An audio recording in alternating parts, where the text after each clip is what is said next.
with the recording. Okay.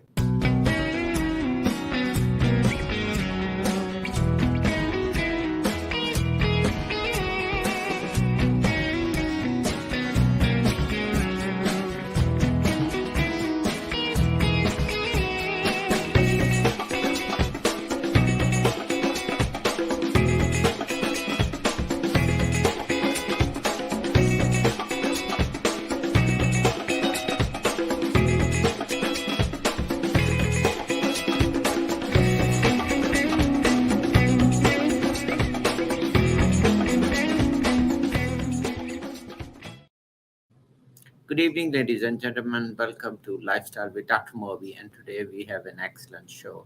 Let's welcome Mike Murphy. Thank you, Doctor. Good to see you. Thank you, sir, for coming to our show. And I would give stage to you to introduce yourself. Go ahead. Thank you. So my name is Mike Murphy. I'm an author. Historically, I've been an automobile dealer for 35 years in the San Francisco Bay Area. Mhm. And I had that experience because in 1982, when my life was a total mess, I met a man that taught me how to use my mind and my emotions to manifest the life of my dreams. So I've been doing that ever since. And then what happened in 2011, my second wife passed away at the age of 38 after a 9-year battle with breast cancer. And so that has led me to now building a transformational healing retreat center in Medellin, Colombia. And so that's my major focus right now. Well, thank you for sharing that. And, so sorry to hear that you lost your loved one. And, I'm sure it's still painful as that. Of course. So, well, rest in peace. And so prayers. And also like to it's very important topic is about, I think you want to share off stage, behind the scenes, we were talking about some of these concepts, and that is about your subconscious mind. Yes. So tell us a little bit, how did you start with that? Yeah, so I was 24 years old at the time. I had an 8th grade education. I left home when I was 14. I had no education, no credit but bad credit, no money except for debt. I was 40 grand in debt. And I'd walked out on my 2-month-old baby daughter and her mother, my wife, 2 years prior. So now I'm divorced. I'm in a 12-step program. I have no education, no future, no hope. And a friend says to me, hey, man, your life is a total mess, but I may know someone that can help you. And he introduced me to a man in my book, The Creation Frequency, I refer to as the Mystery Man, but his actual name was Doug Fitzgerald. Unbeknownst to me at the time, I'm just a 24-year-old punk kid. And he said, Mike, you come here 1 hour a week for 7 weeks, and I promise you, you'll get everything you want in your life. And by the way, it's $50 an hour. This was 1982, and I didn't have 50 cents. But I wrote him a hot check, and we started. And he told me, he said, Mike, there's no difference between imagination and reality. Whatever you can imagine, we're going to create it for you. But we're going to write a powerful intention, 1 or 2 paragraphs long, as if it already exists. So what do you want most? I want my wife and my kid back. She hates my guts. Well, we're going to write a powerful intention, how you're so happily married, how your daughter flourishes in this marriage, in this union. And you're going to be your first intention. What do you want next? I want to make 10 grand a month. What do you want next? I want to own my own business. What do you want next? I want to own my own house. What do you want next? I want to run a marathon. What do you want next? He said, I'm going to tell you what you want next. Some sort of contribution goal. How are you going to give back? I said, okay, I'm going to create a home for troubled youth, because I was one. And so we create these beautiful 6 intentions. This is 1982. Week 7, he brings out a boom box, that's what we used to listen to music back in the day. Yeah, I remember. And he puts in a theta brainwave cassette tape. He says, I'm going to play this music. And he hands me a tape recorder. He says, and a relaxation script. He says, you're going to read this relaxation script. You're going to read these 6 intentions, and we're going to record it. So I leave 7 weeks later with a cassette tape with 6 intentions, a relaxation script, which was really putting me in self-hypnotic trance, so that now we could pierce the conscious mind and get into the subconscious mind, where all the magic happens, all the miracles. The subconscious mind is taking in over 1 million bits of information every second. It delivers to my conscious mind 40 bits of information, because that's all my conscious mind can handle. And it doesn't judge. So if I walk around all day, my life sucks, never anything ever goes my way, everything's terrible, my subconscious is going to look for 40 bits of data to deliver to my conscious mind every to reinforce that belief. But if I reverse that and say, hey, I'm so happily married, my wife loves me, I have all this money, I have my own job, and we start piercing this subconscious mind, then we start rearranging the neural pathways. And now we're focused on what we want and not what we don't want, what we want and not what our parents wanted for us. So we're running our own program, and we're taking responsibility and control for everything. And we're becoming a creator and not a victim. And that's what one of the problems I see in the world today is everybody wants to be a victim. When you're a victim, you've given away your power. When you're a creator, if I take total responsibility for everything in my life, the good, the bad, the ugly, now I'm a creator, and now I can change it. And I think that's the most important thing, is to really understand how the left brain, the right brain works, how the subconscious, conscious mind works, and then bringing the right frequency with the right heart coherence, and we can create miracles in our life. Okay, I love it, love it. So tell me a little bit about, we talk about right brain, left brain, and the subconscious part. So now for both subconscious part, does it matter left or right, or it just matters more for other things? So the right is pure consciousness, right? The right is going to take us, it's just pure consciousness. It's pure infinite field of possibilities. The left is language and numbers and, getting stuff done, right? And, there was a great book written called Think and Grow Rich, which is a great book, but I think the title is wrong because everybody thinks they can just think and grow rich. Well, you got to understand how the brain works. You got to get brain coherence going here. And if you combine it with heart coherence, you become very powerful. But you still got to get off the couch and do a plan of action and create something. You can't just think and meditate and have things happen. So when you do meditate, that you download the plan of what your heart truly desires, what your real essence truly desires. And now you use the power of your subconscious mind by telling it what you truly desire. And now that subconscious mind is always looking out for you. And I believe that everything is energy. Tesla said you want to understand the universe as energy, vibration, frequency. So I believe when I'm listening to those intentions, that sound, frequency, vibration is going into the field of infinite possibilities, because thoughts are energy vibrating at a certain frequency. And my heart draws that back to me. So whatever I put out there, all of a sudden the right funding shows up, the right person shows up, the right idea shows up, and now I can manifest what I truly desire. So you believe there is a two-way communication always between us, the subconscious mind, and all the environment, right? Yeah. And the subconscious mind, is running the show. But the thing is, the subconscious mind, my subconscious mind, it's all connected. There's only one. There's a unity, right? So through this field of infinite possibilities, which is prana, chi, plasma, whatever you want to call this, there's more than just space here. There's energy here, right? And so we breathe it in, we breathe it out. But more importantly, it connects all of us in the unseen world, in the spiritual world. And so when you suffer, on some level, I suffer. And so it's important to realize that we're all in this together. And the powers to be, whoever they are, is divide and conquer, divide and conquer. I say, hey, no, let's support one another. Let's love one another. Let's build each other up. And we create more power in our own lives to manufacture what we truly want. So give us, some of the tips which somebody can start focusing on subconscious mind concept. So I really believe the first step is we need to move from here, which is more where most people live. And this is where fear lives. This is where the insane asylum, the committee of psychopaths, if we live here, we're in trouble. When we move and we live from our heart, see, my heart can't lie to you. My heart can't manipulate you. My heart doesn't want anything from you other than to love you and to be part of your life, right?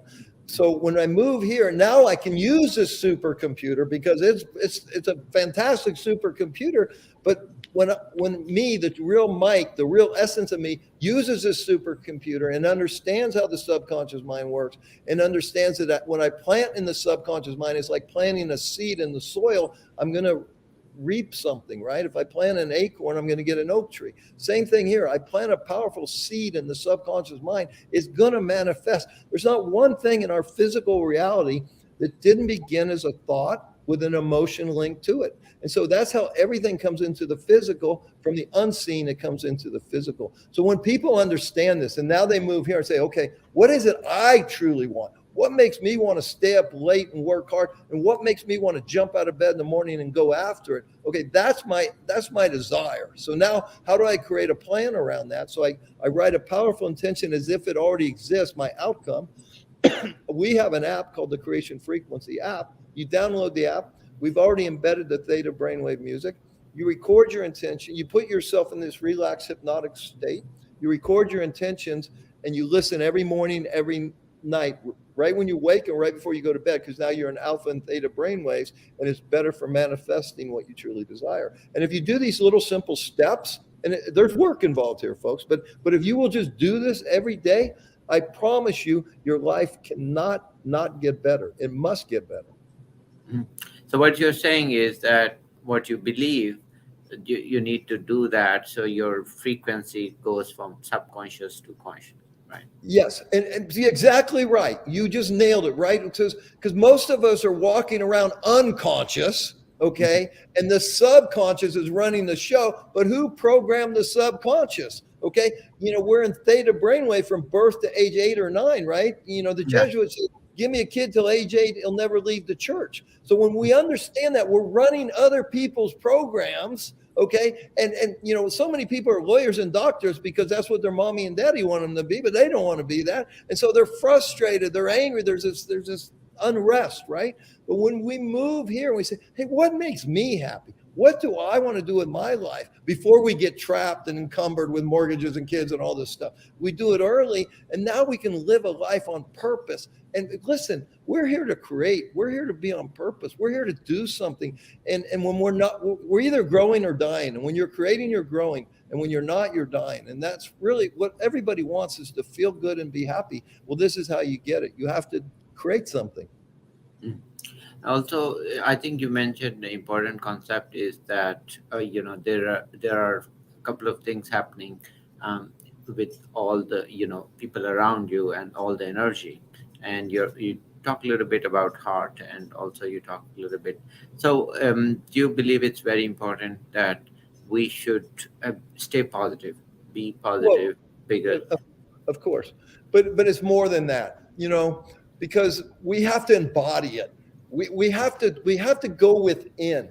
The divinity is within. The creator is within. We're looking out through these eyes, looking for all these answers when they're already here. But what do we got to do? We got to shut this off. Okay, and we got to pull the energy. Most of us spend most of our energy in our lower energy Mhm. systems, thinking about sex and food and survival. Okay, and so we don't have to live like that anymore. But we're all living in fear or flight or hide, because that's how the animal body is programmed, right? But the world has changed. We don't have a tiger or lion around every corner. What we have is, people giving us a bad time on social media, and that we go into fear or flight over that. And when you're releasing those kind of stress hormones, it's hard to you get this to function clearly. And so that's why I think it's so important to live from the heart and peace. And that's why meditation is so important, to where we can calm the body and enlighten the mind, pull the energy out of the body. Dr. Joe Dispenza, he's always talking about pulling the mind out of the body. Okay. Well, Mhm. I'm a street guy, right? I say it's pulling your head out of your you know what. Okay. And when we do that, we create all this energy and clarity, and now we can create something beautiful. Mhm. That's true. And also, I think you talk a little bit about the primitive desires and the primitive, mind. And I think it's for audience to understand better. So it's below subconscious, right? Yes, absolutely. So it's below subconscious, and those are food, hunger, sex, and money, right? Maybe, or Yes. greed. Okay. Yes. So then, what about, you know, how can we make it easier for people to practice these? Is it meditation? What is your experience? Is it So meditation? listen. I'm becoming more and more of a meditator, and now I used to be a 30-minute a week meditator, 5 minutes here, 5 minutes there, right? Now it's Like, 2 hours a day, an hour in the morning and an hour at night. You would think I would have less time in my day. I have 4 extra hours in my day now because I'm so organized, I'm so focused, I'm so happy. Try living life happy, full of love and joy and gratitude all day long. man, you have so much time to create and to manifest, right? And it's all because I'm willing to invest that hour in the morning to start my day in meditation and end my day every evening in meditation and reflection. Okay, how did I do today? And everybody, see, the problem with people, meditation, they think it's hard. No, it's not hard, because you have to understand, when you start, you're just practicing, you're not very good at it. And that's okay. Every day you catch yourself, chasing thoughts, right? So I always tell people, listen, you're going to have a thought. People go into meditation. Oh, I'm not going to have any thoughts, and you're going to have a thought. I promise you. But the trick is, one thought leads to another thought to another thought. When you catch that, you say, "Oh, I'm not present anymore. I'm 3 or 4 thoughts down the road." You reverse them step by step by step. Now I'm back to the original thought, okay? And now I try to dissolve that. If it's a negative thought, I want to dissolve it and eliminate it. If it's a positive thought, I want to remember it. So I envision, while I'm thinking about this positive download, which I believe came from my creator for a purpose, right? Now I want to create a pattern in my brain. So I just dissolve it into a pattern, because it's easier to remember when I come out of meditation. Hey, I want to remember this thought when I come out of this meditation. So positive thoughts I want to remember and use to better my life. And the negative ones I want to erase and eliminate from my conscious and subconscious. Okay. So tell me also, this is concept I want to ask you. So what happens when we die? So do you think that our energy is dispersed in the universe, or it is recycled back? Well, we could talk about this forever, okay? Because this is one of my passions, being with people when they pass. And I've been with a number of them. I just had this experience with my father, very profound. So Deepak Chopra wrote a great book 15, 20 years ago, they wrote. And he basically says, when you take that last breath, whatever you believe is going to be your afterlife is going to be your afterlife. So if you have Christian beliefs, you're going to have a Christian kind of afterlife. If you're Buddhist, now I don't know if any of that's true. What do I personally think? I think that when we take our last breath, and our energy, our essence, our soul, our consciousness leaves this animal body, and we're once again free, and we're back to singularity. We come from singularity into duality. We leave duality back to singularity. Now, I think there's a couple different options, okay? So depending on how you played this game of life called 101, you may have to come back and continue to learn some lessons. If you played it right, maybe you go to a higher frequency where we don't have animal bodies, we have light bodies. Where we don't talk and listen, we communicate telepathically, which would be very pure. I can't take advantage of you, and you can't take advantage of me. We don't have an animal body, so we don't urinate, fornicate, or defecate, so we're totally free. That's my little fantasy world for my afterlife. The truth is, good luck really getting 100% clarity on that. But I will tell you this: it's nothing to fear. Okay, you come into this physical carnation alone, and you leave alone. But there's nothing to fear. You're going to be just as happy or happier probably when you get out of this animal body and you're free. But it depends, what you did during this incarnation. What were you supposed to do? What did you create? What did you learn?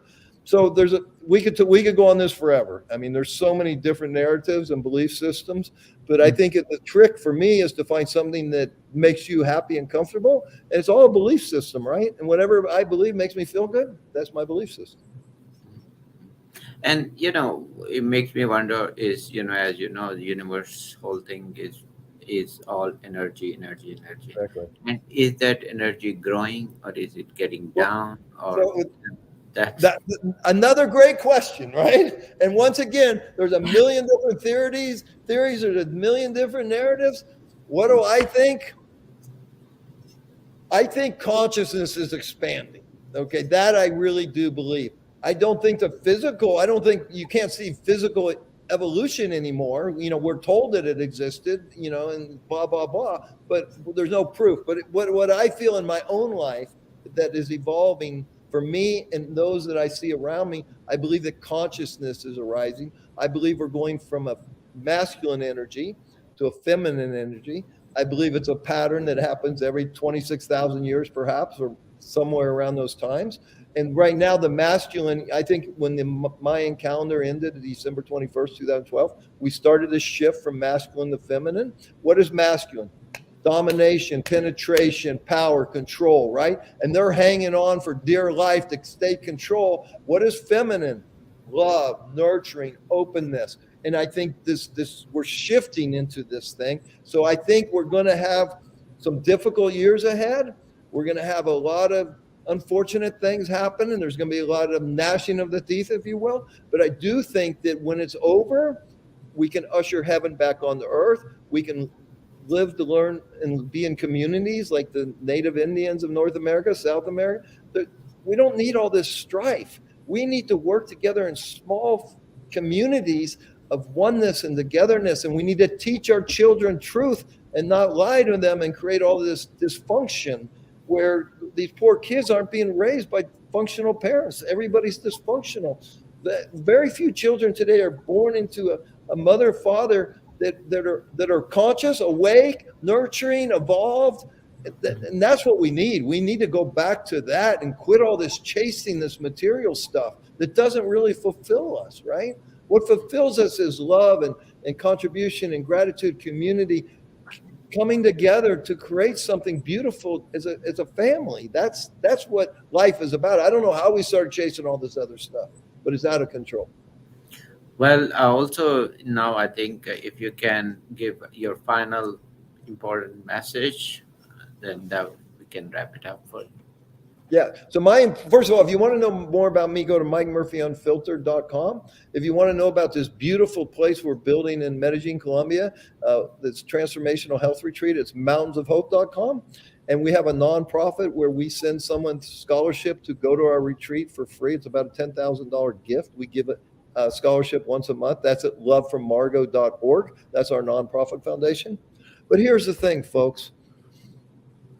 I don't have to tell you, the world is looking pretty weird and difficult and strange in today's, almost every area of today's world. So my advice is to put some blinders on in that and go inside and really start asking questions. There's someone to answer these questions. I call that person God, creator, universe, consciousness, whatever.